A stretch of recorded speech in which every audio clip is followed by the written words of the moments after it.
Many Jamaicans are planning not to turn up for the upcoming general election September the 3rd, especially young people. But what I would say, my advice to these young people, give up on JLP and PNP because those are the ones that you're tired of. Those are the ones that you feel like in a manner of sense. Give one of the third party a try. No, like genuinely serious.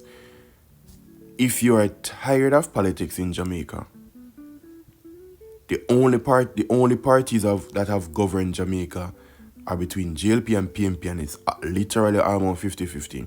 Like 49.8% one side and 50.2% the other side.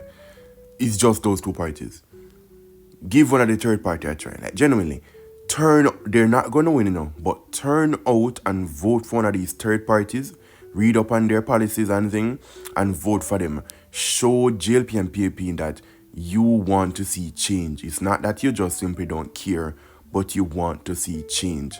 Do that and I promise you, you will see something change.